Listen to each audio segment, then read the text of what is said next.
Shalom semuanya, NCC People yang sangat diberkati Tuhan, yang sangat dikasihi Tuhan. Saya senang sekali hari ini saya bisa menjadi saluran berkat. Nah, ini tadi Pastor Lili berkata menjadi saluran berkat untuk jemaat NCC. Jadi intinya saya hanya jadi saluran saja. Yang penting itu firman-Nya, bukan siapa yang menyampaikan. Ya, jadi setiap hamba Tuhan yang dipilih yang untuk memberitakan firman Tuhan di NCC itu hanya jadi saluran saja. Yang penting adalah benih firman Tuhan itu sendiri. Nah, waktu Pentakosta saya sempat mendengarkan khotbahnya Pastor Lili dan saya sangat diberkati juga tentang burung pipit ya. Ya, saya ingat burung pipit. Nah, Pastor Lili membagikan di Matius pasal 10 kalau nggak salah, Injil Matius, bahwa burung pipit dijual 2 ekor seduit. Ya, 2 ekor seduit. Namun seekor daripadanya tidak akan jatuh ke bumi di luar kehendak Bapa.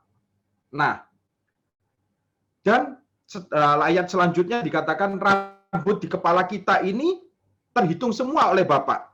Jadi bayangkan ya, kalau kita tadi mandi pagi gitu ya, mungkin kita sisiran rambut gitu ya, ada yang rontok. Itu terhitung loh, saudara-saudara. Semua itu terhitung oleh Tuhan. Apa yang dimaksudkan di sini? Di sini Yesus sedang menunjukkan kepada kita semua bahwa Bapa itu sangat mengasihi Anda dan saya secara detail. Secara detail tuh dia sangat peduli dengan hidup kita semua. Bapak Surgawi itu tahu ketika Anda tuh terluka hatinya. Bapak Surgawi itu tahu ketika Anda khawatir terhadap sakit penyakit Anda. Bapak Surgawi itu tahu ketika Anda khawatir akan hari esok anak-anak Anda. Bapak Surgawi itu tahu ketika Anda sedang mengalami masalah. Dia tahu secara detail, saudara-saudara. Ya, dia tahu ketika Anda juga takut akan sesuatu. Dia tahu semuanya, melebihi diri kita sendiri. Tahu terhadap diri kita, ya. Dan dikatakan sebab itu janganlah takut, janganlah kamu takut karena kamu lebih berharga daripada banyak burung pipit itu. Lebih berharga kita daripada burung pipit itu, ya. Tapi kalau kita lihat di Lukas yang Pastor Lili ceritakan itu, di Lukas dikatakan 5 ekor burung pipit dijual 2 duit. Nah, kalau di Matius 1 duit dapat 2 ekor. Sesungguhnya kalau 2 duit kan dapat 4 ekor. Tapi di Lukas dikatakan 2 duit dapat 5 ekor. Jadi ada gratis 1. Nah, itu menunjukkan betapa murahnya burung pipit itu. Betapa murahnya. Ya. Kalau 2 duit sesungguhnya dapat 4 ekor. Tapi di Lukas dikatakan dapat 5 ekor, dapat gratis 1. Ya. Tapi dikatakan sungguh pun demikian tidak seekor pun dari burung pipit itu. Meskipun murah ya, tidak seekor pun dilupakan oleh Tuhan. Saudara-saudara semua, saya ingin hari ini kita dikuatkan lagi dengan firman itu yang disampaikan oleh Pastor Lili. Ya, saya ingin mengulang aja, menekankan. Anda tidak pernah dilupakan oleh Tuhan secara detail di dalam setiap kehidupan Anda. Ya, meskipun burung-burung itu murah, tapi tidak seekor pun yang dilupakan oleh Tuhan. Saudara lebih berharga di mata Tuhan. Simpan itu baik-baik di dalam hati kita.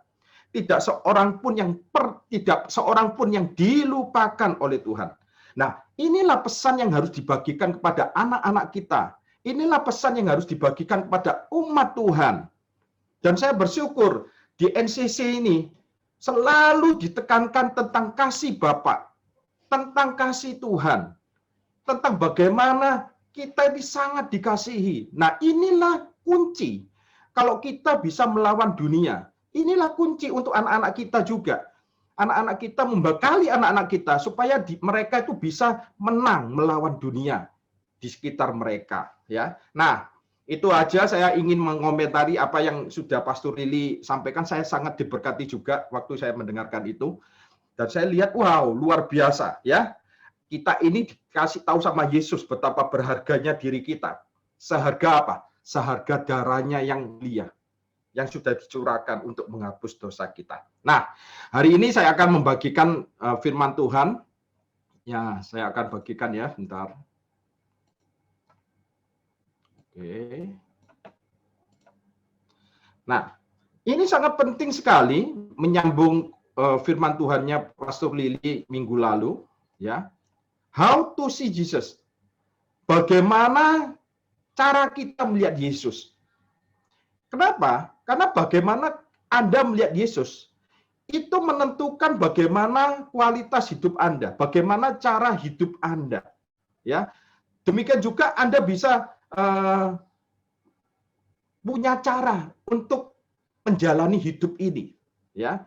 Jika Anda salah melihat Yesus, maka Anda akan salah dalam hal mempercayainya Dia. Nah, saya sangat yakin Bapak Ibu saudara-saudara semua yang ada di NCC ini sudah tertanam dan bertumbuh untuk semakin melihat dan mengenal Yesus dalam terang kemuliaan Elohim. Dan Anda semakin diubahkan seperti Yesus yang duduk di sebelah kanan Bapa hari ini. Dan ketika Anda semakin melihat Yesus, seperti tadi lagu awal pembukaan yang dinyanyikan oleh Dela, hanya Yesuslah, Anda tahu bahwa hanya Yesuslah jawaban setiap tantangan hidup Anda. Amin, saudara-saudara. Hanya Yesuslah. Ini sangat penting sekali, saudara-saudara. Sebab di luaran sana juga mengklaim mereka juga melihat Yesus. Mereka mengenal Yesus. Tapi bagaimana cara mereka mengenal Yesus? Bagaimana cara mereka melihat Yesus? Apakah mereka melihat Yesus itu dengan cara seperti ahli-ahli Taurat atau orang Farisi atau orang Saduki? Atau seperti Rasul Paulus dan murid-murid Yesus lainnya? Nah, ini menarik sekali karena menurut saya ini sangat penting untuk memperlengkapi anak-anak Tuhan. How to see Jesus. Ya, Anda siap untuk menerimanya ya? Nah, kita buka ayat pertama. Kita buka ayat pertama. Anda bisa buka firman Tuhan di HP Anda beri tanda juga ya. Saya akan bacakan. Pada mulanya adalah firman. Firman itu bersama-sama dengan Elohim, dan firman itu adalah Elohim. Kemudian ayat kedua, ia pada mulanya bersama-sama dengan Elohim. Artinya firman itu pada mulanya bersama-sama dengan Elohim. Ayat ketiga, segala sesuatu dijadikan oleh Dia. Tidak ada satupun yang telah jadi dari segala yang telah dijadikan tanpa Dia. Maksudnya seperti itu ya. Dan tanpa Dia tidak ada suatu apapun yang telah terjadi dari segala yang telah dijadikan. Ayat 4. Dalam Dia ada hidup, dan hidup itu adalah terang manusia. Ketika kita ada di dalam Kristus Yesus, ya, kita ada di dalam hidup. Karena di dalam Dia ada hidup. Anda dan saya sekarang ada di dalam hidup, bukan ada di dalam kematian. Sudah tidak ada kematian, yang ada hanya kehidupan. 1 Korintus pasal 15 ayat 55 dikatakan bahwa dikatakan seperti ini. Hai maut, di manakah sengatmu? Maut telah ditelan di dalam kemenangannya. Jadi intinya kematian sudah dikalahkan, sudah ditelan di dalam kemenangannya. Dan kematian itu sudah ada di belakang kita, saudara-saudara. Ya, yang ada di depan kita hanya kehidupan, kehidupan Kristus. Kalau aku hidup, hidupku adalah hidup Kristus, bukan hidup Anda lagi. Ya, 1 Korintus pasal 15 ayat 56 dikatakan sengat maut ialah dosa dan kuasa dosa ialah hukum Taurat. Jadi kematian selalu mengingatkan kepada manusia, mengapa manusia harus mati. Itu semua karena apa? Karena dosa. Dan Tuhan tidak pernah berkehendak manusia itu untuk mati. Saudara harus mengerti, Tuhan membenci namanya kematian. Sebab itu Tuhan menyebut kematian itu adalah musuh yang terakhir. Ya, oleh sebab itu Dia mengutus anaknya Yesus ke dunia. Jadi Tuhan Yesus bukan datang ke dunia untuk menjadikan orang jahat menjadi orang baik. Tapi Yesus datang ke dunia untuk menjadikan orang yang mati rohani menjadi hidup. Ia datang untuk memberikan kepada kita kehidupan, yaitu zoe, ya, bukan hanya bio, dan supaya kita mempunyai hidup itu di dalam segala kelimpahan. Nah, kita turun ke ayat 10. Yohanes 1 ayat 10 dikatakan, ia telah ada di dalam dunia dan dunia dijadikan olehnya. Tetapi dunia tidak mengenalnya. Ayat ke-11. Ia datang kepada milik kepunyaannya, tetapi orang kepunyaannya itu tidak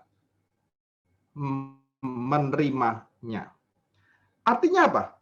Nah, berarti kan Anda baik-baik. Di sini ada sesuatu yang luar biasa. Jangan lupa, Yohanes waktu itu menulis surat-suratnya atau Injil Yohanes juga. Itu karena ada kaum Gnostik datang dengan ajaran sesat mereka, dengan kebohongan mereka. Dan Yohanes menulis surat-surat ini, termasuk Injil Yohanes. Ya, pada mulanya adalah firman. Firman itu bersama-sama dengan Elohim. Kenapa Yohanes menulis itu? Ya, jadi artinya Yohanes untuk menunjukkan ketika Anda melihat dan mengenal Yesus, berarti Anda melihat Elohim. Di ayat 1 tadi itu, ya. Nah, menurut saya seseorang yang bertumbuh secara spiritual bukan berarti lebih banyak melakukan ini, melakukan itu. Tapi sebenarnya pertumbuhan secara spiritual, perhatikan baik-baik, pertumbuhan secara spiritual itu Anda dibuat semakin menghargai Kristus Yesus. Semakin Anda melihat Kristus Yesus dengan benar, maka semakin Anda bisa menghargai Dia, bukan mempermalukan Dia. Nah, kita kembali ke 1 Yohanes ayat yang ke-10 tadi, kita lanjutkan ke ayat 11. Ia datang kepada milik kepunyaannya, tetapi orang-orang kepunyaannya itu tidak menerimanya. Nah, ketika saya baca ini, dulunya ya, saya akan berpikir, ia datang kepada milik kepunyaannya, tetapi orang-orang kepunyaannya itu tidak menerimanya. Nah, frase milik kepunyaan yang pertama ini, kita pikir itu orang-orang Israel. Ya, ini saya sudah coba bertanya kepada member di komunitas saya. Rata-rata mereka akan berkata bahwa milik kepunyaannya itu ya orang-orang Israel, ya. Tapi kita mau lihat dalam bahasa Inggrisnya. Kemudian kita mau melihat bentuk dari kalimat itu di dalam bahasa Yunaninya. Di Yohanes 1 ayat 11, versi New King James Version dikatakan, He came to his own, and his own did not receive him. Jadi ini ada kata his own 2 kali. Ya. Tapi his own yang pertama, milik kepunyaannya, ia datang kepada milik kepunyaannya. His own yang pertama itu menggunakan neuter gender atau jenis kelamin netral. Jadi Anda harus tahu di bahasa Yunani itu ada jenis kelamin di dalam tata bahasanya, grammarnya. Kalau netral itu bukan menunjukkan kepada manusia, tapi kepada benda-benda atau ciptaan atau apapun lah, tapi bukan manusia.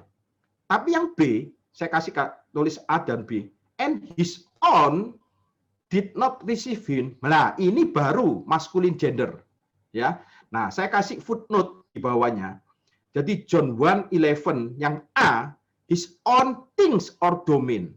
Artinya his own yang pertama milik kepunyaan itu merujuk kepada benda-benda ciptaannya dan daerah atau wilayah ciptaannya, yaitu bumi ini. Tapi yang B, his own yang B, itu his own people. Sebab itu di dalam terjemahan bahasa Indonesia, kalau kita lihat, dikatakan ditulis orang-orang kepunyaannya.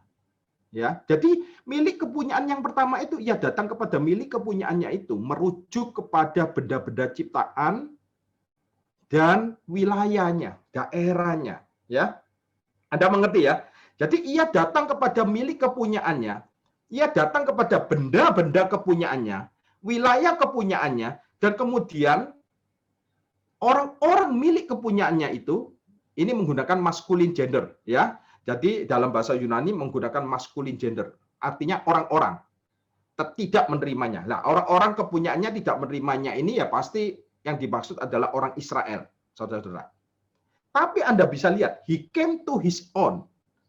Ini merujuk kepada benda-benda ciptaannya di dalam dunia. Nah, tahukah Anda bahwa segala sesuatu yang ada di dalam dunia mengenal Yesus? Ketika Yesus tertidur di atas perahu, kemudian ada angin topan yang dahsyat dan ombak besar waktu itu. Ya, ia pun waktu itu bangun. Apa yang dilakukan? Dia menghardik angin itu dan berkata apa? Diam, tenanglah. Lalu angin itu tiba-tiba reda dan danau itu menjadi teduh. Seolah-olah angin badai topan itu sujud di hadapan Yesus. Nah, benda-benda dan dunia ciptaannya mengenal dia. He came to his own. Ya, he came to his own. Mengenal dia. Jiwa dan tubuh manusia yang berasal dari debu tanah ini. Tubuh manusia mengenal dia. Saat dia berfirman, tubuh yang sakit itu merespon dengan kesembuhan. Tubuh manusia ini kan terbuat dari debu tanah, juga mengenal dia, meresponi dia, ya. Bahkan setan berteriak dan memohon kepadanya. Saya suka sekali ketika membaca cerita ini. Setan memohon kepada Yesus loh, saudara-saudara, ya. Supaya apa? Supaya tidak masuk ke dalam jurang maut sebelum waktunya. Setan aja mengenal Yesus. Ya.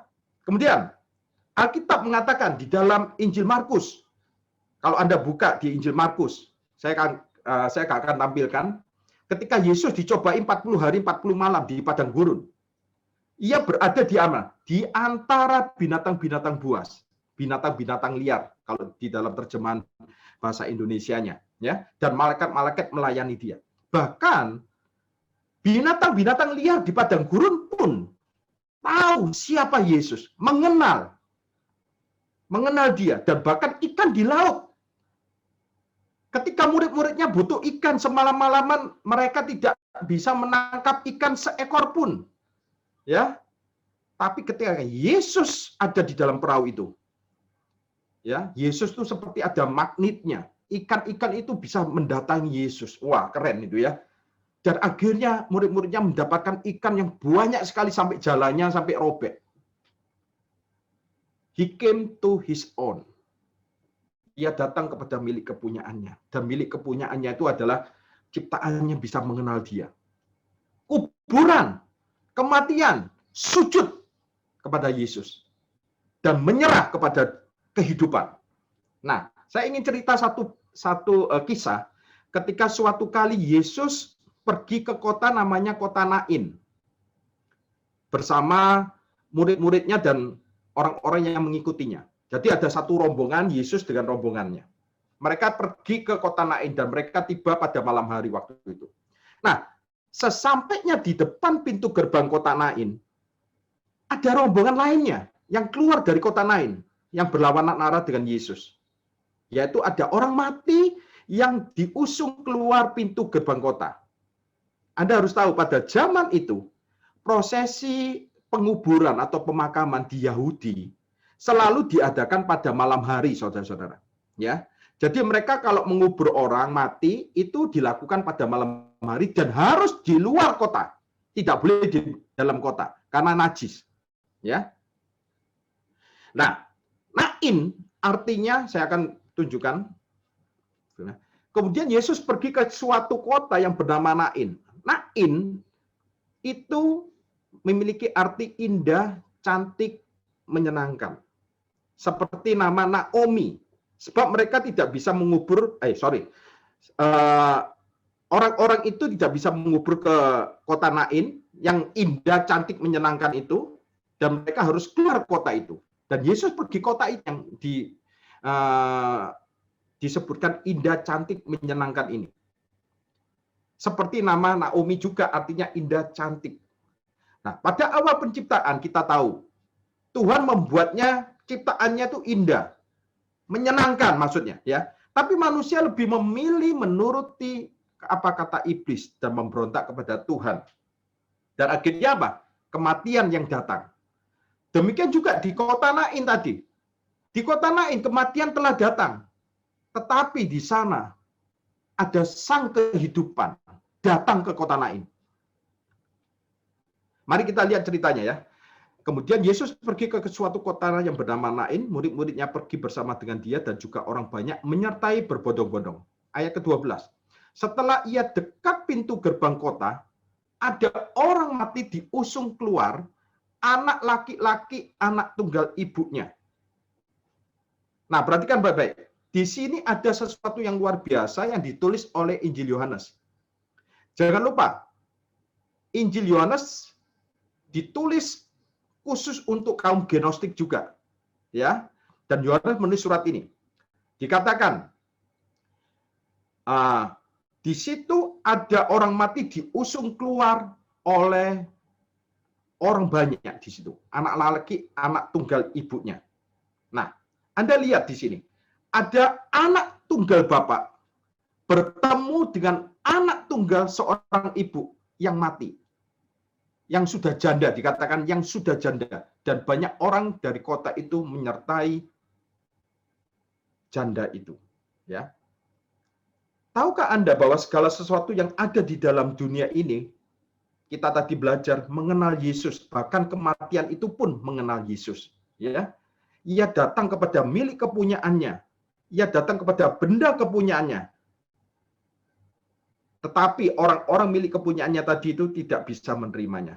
Tapi kematian bisa mengenal dia. Ya, jadi ketika Yesus sedang ada di kota Nain, kemudian ketemu sama rombongan ini, maka Yesus, apa yang terjadi? Nanti kita lihat ya, yang terjadi. Yesus akhirnya membangkitkan kematian itu. Yesus membangkitkan anak tunggal ibu itu. Ketika mereka bertemu di persimpangan jalan itu, sesungguhnya pada waktu itu, saudara-saudara, menurut adat Yahudi, ketika Anda ketemu dengan kematian, rombongan kematian, Anda harus berhenti dan Anda harus mengikuti rombongan kematian itu kepada pemakaman, ya. Tapi ketika Yesus bertemu dengan rombongan kematian itu, Yesus berhenti. Kemudian Yesus dikatakan di ayat 13, dan ketika Tuhan melihat janda itu, tergeraklah hatinya.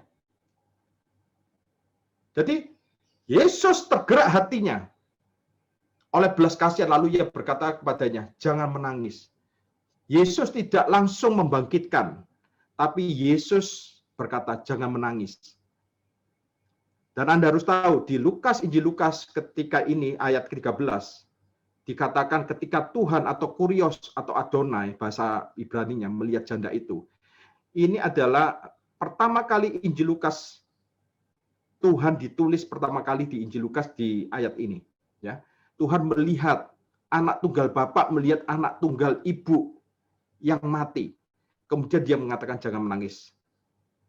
Yesus ingin menunjukkan bahwa dia merasakan juga apa yang ibu itu rasakan. Kemudian di ayat 14, sambil menghampiri usungan itu, ia menyentuhnya dan sedang para pengusung berhenti. Ia berkata, hai anak muda, aku berkata kepadamu, bangkitlah, kumah. Dia katakan, kumah. Ya. Akhirnya anak itu bangkit. Maka bangunlah orang itu dan duduk dan mulai berkata-kata. Dan Yesus menyerahkan kepada ibunya. Saudara-saudara semua, di sini kita bisa melihat bahwa sang kehidupan itu, ketika ketemu dengan kematian, siapa yang memberi jalan? Yang memberi jalan adalah kematian. Yang tunduk kepada kehidupan adalah kematian. Yesus berkata, bangkitlah, kumah. Dan dikatakan di situ di ayat 14, dikatakan sambil menghampiri usungan itu, ia menyentuhnya. Di dalam perjanjian lama, kalau Anda menyentuh kematian, Anda menjadi najis. Anda menjadi tidak apa ya? Artinya ya Anda yang tidak najis menjadi najis di dalam perjanjian lama. Tapi ketika Yesus ketemu, dia menyentuh yang tidak najis, kekudusannya menular kepada yang najis. Kalau di dalam perjanjian lama, najis yang menularkan. Tapi di dalam perjanjian baru, kekudusanlah yang menular. Dan anak itu akhirnya bangkit. Dan Yesus menyerahkan kepada ibunya. Perhatikan baik-baik di sini. Yesus tidak menyuruh anak itu, nak, kamu sudah aku bangkitkan ya, sekarang ikut aku, layani aku. Yesus tidak melakukan mujizat supaya orang bisa melayani dia. Supaya orang bisa mengikuti dia kemana dia pergi. Enggak. Kalau kita lihat Yesus kepada orang-orang tertentu, kepada murid-muridnya, Yesus memanggil murid-muridnya untuk ikut. Tapi kalau Yesus melakukan mujizat, tidak pernah dia melakukan mujizat itu untuk kepentingan dirinya. Anda cek ketika Yesus melakukan mujizat, Yesus tidak pernah mengatakan kepada orang yang menerima mujizat itu untuk melayani dia. Nah, sekarang kamu sudah aku bangkitkan.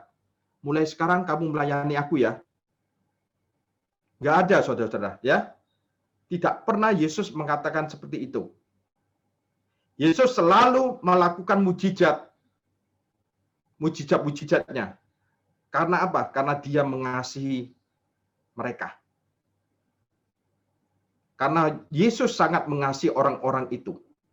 Ya, jadi ketika Yesus melihat janda itu, dengan kata lain kematian bertemu dengan kehidupan, yang memberi jalan adalah kematian. Kematian tunduk kepada kehidupan. Amin, saudara. Ya. Jadi ketika kita ditinggal oleh orang-orang yang kita kasihi, sebenarnya mereka itu yang kita anggap mati itu ya, sebenarnya mereka itu lebih daripada hidup dibandingkan kita, saudara-saudara. Mereka ada di tempat di mana mereka lebih hidup dibandingkan kita semua. Karena kita terbiasa sudah di dalam tubuh yang fana ini, atau mortal body. Sehingga kita perlu merawat tubuh kita. Kita perlu membentuk tubuh kita. Kita perlu menjaga tubuh kita. Kita perlu makan ini, makan itu. Kita perlu melakukan ini dan itu. Nah, sesungguhnya, tadi sebelum ibadah ini, saya juga sempat menyampaikan, sesungguhnya tubuh kita ini adalah penghalang, saudara-saudara. Ya, sesungguhnya tubuh kita ini ada penghalang. Jadi ketika nanti Yesus menjemput kita, kita ini nggak pergi dengan tubuh ini, saudara-saudara. Ya, kita akan pergi tidak dengan tubuh yang fana ini. Ya, sebab apa? Tubuh yang fana ini tidak bisa mengatasi yang namanya ketinggian. Tubuh ini pasti akan takut dengan ketinggian. Bayangkan kalau kita diangkat dengan tubuh yang fana ini. Pasti ada beberapa dari kita ini ada yang takut dengan ketinggian. Dan Tuhan itu baik. Luar biasa Tuhan itu. Sebelum kita rapture, dikatakan Tuhan akan mengubah tubuh kita lebih dulu. Tuhan memberikan tubuh yang baru, barulah kita diangkat nanti. Amin, saudara. Ya, barulah kita diangkat. Supaya kita nggak takut dengan ketinggian gitu loh maksudnya. Ya, kita langsung diangkat. Nah, maka bangunlah orang itu dan duduk, dan Yesus menyerahkan kepada ibunya. Jadi perhatikan baik-baik, Yesus sesudah membangkitkan anak muda itu, dia nggak berkata, sekarang kamu ikut aku, sekarang kamu harus melayani aku. No, tidak mengatakan itu. Ya, Yesus menyerahkan kepada ibunya. Jadi kematian mengenal Yesus. Segala sesuatu ciptaannya mengenal Yesus. Bahkan gandum yang jadi bahan roti dan anggur. Kalau kita lihat gandum yang dihasilkan dari 5 roti menjadi berlimpah itu. Dan ketika Yesus ada di sebuah pesta kawin di Kanaan, orang-orang butuh anggur. Yesus ketika melihat air menjadi anggur. Ya, Yesus melakukan mujizat pertamanya, air menjadi anggur. Semua itu membuktikan bahwa semua benda-benda itu mengenal Yesus. Yesus mau butuh apa? Terjadilah seperti apa yang Yesus inginkan. Ia datang kepada milik kepunyaannya, dan milik kepunyaannya itu menerima dia. Benda-benda itu menerima dia. Semua ciptaan miliknya mengenal dia. Bahkan kalau kita lihat dari peristiwa Petrus berjalan di atas air, bahkan laut pun menopang Yesus. Laut pun membiarkan Yesus untuk berjalan di atas air. Tetapi orang-orang kepunyaannya tidak menerimanya. Ini mengacu kembali pada orang-orang Yahudi. Ya. Bahkan Alkitab mengatakan di dalam Filipi pasal 2 ayat 6, yang walaupun dalam rupa Elohim, tidak menganggap kesetaraannya dengan Elohim sebagai milik yang harus dipertahankan. Artinya apa? Yesus tidak datang untuk menyingkapkan atau menyatakan kemuliaannya sesungguhnya. Karena dikatakan di sini, dia tidak menganggap kesetaraannya dengan Elohim sebagai milik yang harus dipertahankan. Dia datang dalam rupa seorang hamba, seorang pelayan. Katakan, rupa seorang hamba. Jadi ketika Anda melihat Yesus, Bapa ingin Anda melihat bahwa dia adalah raja yang baik hati. Ya. Dan tahukah Anda, dia selalu menutupi kemuliaannya selama di dunia ini. Ketika dia melakukan sesuatu dengan benar, melakukan mujizat, dia selalu berkata, jangan beritahu siapapun tentang ini. Lalu dia pergi. Selalu dia mengatakan seperti itu, jangan beritahu siapapun tentang itu. Ya, dia selalu menutupi kemuliaannya. Tapi sekalipun dia menutupi kemuliaannya, suatu kali ada seorang perempuan Kanaan yang berkata, aku tahu siapa engkau. Bahkan remah-remah pun dapat menyembuhkan putriku. Perempuan dari Kanaan itu tahu siapa Yesus. Sampai Yesus mengatakan, hai ibu, besar imanmu, jadilah kepadamu seperti apa yang kau kehendaki. Jadi ketika dia kembali ke rumahnya, dia dapati putrinya sudah sembuh, sudah dibebaskan dari setan waktu itu ya, kerasukan setan. Kemudian suatu kali, seorang perwira Romawi berkata kepada Yesus, aku tahu siapa engkau. Di sini kita bisa belajar perbedaan antara keakraban dan keintiman. Sekali lagi, kita belajar keakraban dengan keintiman. Anda tahu nggak, para murid-muridnya selalu berjalan bersama Yesus hari demi hari. Mereka berjalan bersama dia. Tapi mereka tidak intim dengan dia. Mereka hanya akrab dengan Yesus. Sebab itu, ketika Yesus ketemu sama perwira Kapernaum ini, ya, perwira Kapernaum ini tidak pernah berjalan bersama dengan Yesus, tapi ia intim dengan dia. Artinya apa? Ini menunjukkan kepada kita, saudara-saudara. Menunjukkan apa? Menunjukkan bahwa pewahyuan tentang Yesus itu datangnya dari Roh Kudus. Anda bisa sekolah Alkitab. Anda bisa belajar doktrin-doktrin Alkitab. Dan itu tidak ada yang salah. Tapi ingat, hanya Roh Kuduslah yang memberi Anda pewahyuan tentang siapa Kristus Yesus itu.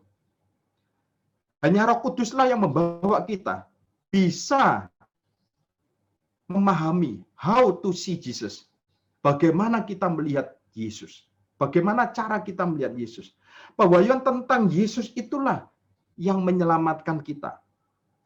Kalau kita lihat cerita dari perwira itu mengatakan, katakan saja sepatah kata, maka hambaku itu akan sembuh. Kita lihat di Matius pasal 8 ayat 8. Katakan sepatah kata saja, maka hambaku itu akan sembuh. Artinya apa? Artinya perwira itu tahu siapakah Yesus itu. Engkau memiliki kuasa atas sakit penyakit. Engkau memiliki kuasa atas kematian. Engkau katakan sepatah kata saja, maka hambaku itu akan sembuh. Kemudian setelah Yesus mendengar hal itu, ayat ke-10, heranlah ia dan berkata kepada mereka yang mengikutinya, yaitu murid-muridnya, aku berkata kepadamu, pada murid-muridnya. Muridnya ini hanya akrab, tapi gak pernah intim dengan Yesus, saudara-saudara. Sesungguhnya iman sebesar ini tidak pernah aku jumpai pada seorang pun, termasuk murid-muridnya, di antara orang Israel. Ketika saya membaca ini, saya menyadari bahwa keintiman itu penting sekali di dalam pertumbuhan rohani kita. Seperti tadi Pastor Lili mengatakan bahwa kita perlu merenungkan, kita perlu mengunyah. Dikatakan seperti pohon. Siapa yang merenungkan firman Tuhan siang dan malam seperti pohon yang ditanam di tepi aliran air. Anda tahu, ditanam itu artinya ada pihak ketiga.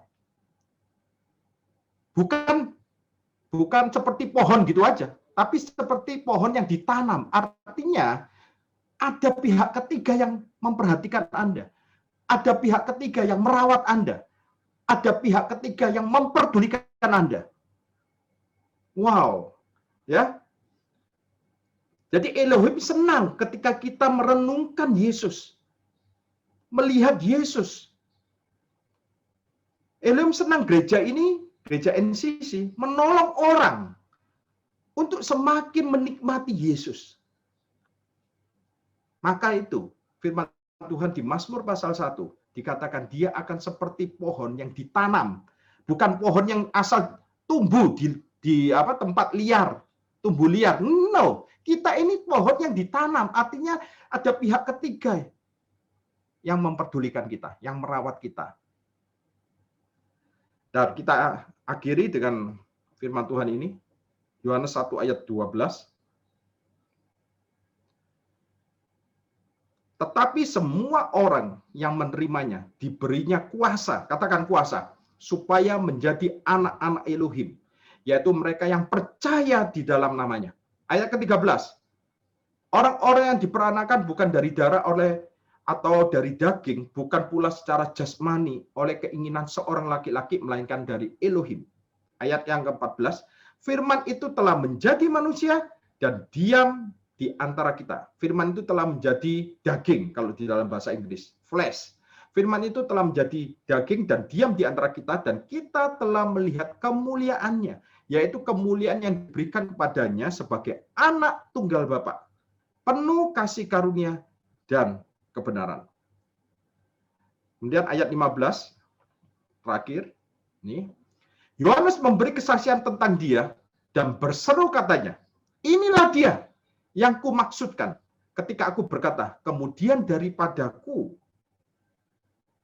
akan datang dia. Stop di sini. Kemudian daripadaku akan datang dia. Ini secara historis, secara urutan kelahiran. Yohanes lahir lebih dulu, baru Yesus. Ya, Yesus lahir itu 6 bulan setelah Yohanes lahir. Sebab itu Yohanes mengatakan kemudian daripadaku akan datang dia yang telah mendahului aku. Nah, kalau orang seberang membaca ini, saudara-saudara, bingung, saudara-saudara. Bagaimana kemudian daripadaku akan datang dia yang telah mendahului aku? Sebab dia telah ada sebelum aku. Nah, jadi yang telah mendahului aku, sebab dia telah ada sebelum aku, itu menunjukkan bahwa Yesus itu sudah ada di masa kekekalan. Dan dia selalu ada. Jadi tidak heran Yesus berkata di kitab Wahyu, seperti ini. Aku Yesus telah mengutus malaikatku untuk memberi kesaksian tentang semuanya ini kepadamu, bagi jemaat-jemaat. Aku adalah tunas atau root, akar, yaitu keturunan Daud. Anda bisa lihat ya, tunas tapi keturunan. Aku adalah tunasnya Daud, tapi keturunan Daud. Tunas artinya apa, saudara-saudara? Tunas artinya dia yang menciptakan Daud, tapi dia keturunan Daud. Bagaimana Yesus yang menciptakan Daud, tapi dia keturunan Daud? Ya, aku berasal dari garis keturunan Daud. So, artinya seperti ini, saudara. Yesus menunjukkan kepada kita bahwa Yesus adalah Allah atau Elohim, Yesus adalah Elohim dan dia juga adalah manusia. Yesus menunjukkan keilahiannya dan kemanusiaannya. Dia adalah Elohim 100% dan manusia 100%. Jadi apapun yang mencoba keluar melenceng dari kebenaran ini adalah roh antikris, roh antikristus. Dia adalah Elohim dan dia juga adalah keturunan Daud. Dia adalah manusia sejati, 100% manusia sejati. Sebab kalau dia tidak manusia, maka dosa tidak bisa ditimpakan kepada orang, kepada manusia juga, karena Adam berdosa. Tidak ada semua manusia, semua berdosa semuanya. Hanya manusia satu ini, Yesus Kristus yang sempurna, yang menggantikan kita. Dosa harus dihukum. Untuk memenuhi ketuntutan keadilan Tuhan, dosa ini harus dihukum kepada manusia juga. Karena manusia yang berdosa, bukan malaikat yang berdosa. Oleh sebab itu Yesus harus jadi manusia. Ya, orang kalau mendengarkan ini pasti bingung, saudara-saudara. Aku adalah root, tunas dan keturunan Daud, ya. Ayat ke-16. Yohanes 1 ayat 16. Karena dari kepenuhannya kita semua telah menerima kasih karunia demi kasih karunia. Bukan kasih karunia kemudian diganti oleh Taurat lagi ya, tapi kasih karunia demi kasih karunia. Sebab hukum Taurat diberikan oleh Musa, tetapi kasih karunia dan kebenaran datang oleh Yesus Kristus. Tidak seorang pun yang pernah melihat Elohim, tetapi anak tunggal Elohim yang ada di pangkuan Bapa, dialah yang menyatakannya. New King James Version katakan, no one has seen God at any time. The only begotten Son who is in the bosom of the Father. Yang ada di dadanya Bapa. Sama seperti muridnya Yohanes yang meletakkan kepalanya bersandar di dadanya Yesus. Menunjukkan bahwa dia mengandalkan kasihnya Yesus. Ternyata Yesus juga who is in the bosom of the Father. Yang ada di pangkuan Bapa. Dialah yang menyatakan. Dikatakan who is. Dia pakai present tense. Bukan who was. Ya, bukan masa lalu. Artinya apa? Artinya who is. Memakai present. Artinya Yesus tidak pernah meninggalkan pangkuan Bapa. Dengan kata lain, Yesus selalu hidup di dalam kesadaran bahwa dia adalah kesayangan Bapa. Dia adalah kesayangan Elohim. Dia selalu ada di pangkuan Bapa. Jadi Yesus berkata, who is in the bosom of the Father. Tapi kalau Yesus berkata, who was in the bosom of the Father. Artinya apa? Yang tadinya di pangkuan Bapa. Itu berarti tadinya dia ada di hati Bapa. Tadinya dia ada di dalam pangkuan Bapa. Tadinya dia ada di dalam kasih Bapa. Tapi bukan demikian. Tapi pakai who is, dia selalu hidup di dalam pangkuan Bapa. Dia selalu hidup dalam kesadaran akan kasih Bapa. Jadi terjemahan Yunaninya memakai bentuk present tense. Dia selalu ada di pangkuan Bapa. Ketika Yesus menyembuhkan orang, entah itu orang kusta, orang lumpuh, Yesus melakukannya dengan kesadaran akan kasih Bapa. Apapun yang Yesus lakukan, dia melakukan dengan kesadaran bahwa Bapa sangat mengasihi dia. Dia selalu hidup di dalam kasih Bapa. Amin, saudara-saudara. Lalu Yesus berkata seperti ini. Seperti Bapa telah mengasihi aku, demikianlah juga aku telah mengasihi kamu. Wow, seperti Bapa telah mengasihi aku, demikian juga aku telah mengasihi kamu. Tinggallah di dalam kasihku itu. Tinggallah di dalam pangkuanku. Tinggallah di dalam kasihku. Bersandarlah di dadaku. Ini adalah tempat perlindunganmu. Inilah rumahmu. Tinggallah selalu di dalam kesadaran bahwa aku sangat mengasihi kamu. Sebab itu Yesus berseru dengan menangisi Israel. Oh Yerusalem, Yerusalem, berkali-kali, bukan sekali. Yesus berkata, berkali-kali aku rindu mengumpulkanmu sama seperti induk ayam mengumpulkan anak-anaknya di bawah kepak sayapnya. Yesus ingin sesungguhnya Israel ada di dalam perlindungannya, di dalam kasihnya, sehingga tidak ada serangan-serangan seperti yang kemarin kita lihat antara Palestina dan Israel. Sehingga Israel tidak akan mengalami Holocaust. Yesus sudah melihat jauh ke depan. Sehingga Yesus mengatakan, Yerusalem, Yerusalem, berkali-kali, bukan cuma sekali, berkali-kali aku rindu untuk melindungi engkau. Untuk engkau tinggal di dalam kasihku. Dan salah satu muridnya yang menemukan rahasia ini adalah Yohanes. Ini adalah Injil Yohanes. Sebab itu jangan heran Yohanes bisa menulis seperti ini. Yohaneslah yang bersandar waktu itu, dia masih remaja, dia bersandar kepalanya di dada Yesus. Dan kita semua tentunya mau seperti Yohanes yang paling intim dengan Yesus. Bersandar di dada Yesus, bersandar di dalam pangkuan Bapa. Itu adalah gambaran bahwa aku tidak bergantung kepada kasihku, tapi aku bergantung kepada kasih-Nya kepadaku. Kasih Bapa kepadaku. Kasih Tuhan. Sebab kasih Tuhan kepada kita selalu kuat dan berkuasa sampai selama-lamanya. Dan kasih Tuhan tidak terbatas dan tidak bersyarat. Sebab itu, saya encourage semua jemaat NCC, tetaplah dengarkan khotbah-khotbah di NCC tentunya. Jangan cari yang lain. Yang menolong kita untuk selalu punya kesadaran akan kasih Tuhan. Selalu punya kesadaran bagaimana kita melihat Yesus dengan benar. Itulah yang sama seperti yang dikorbankan oleh para rasul di kitab para rasul. Mereka selalu mengkorbankan tentang Yesus.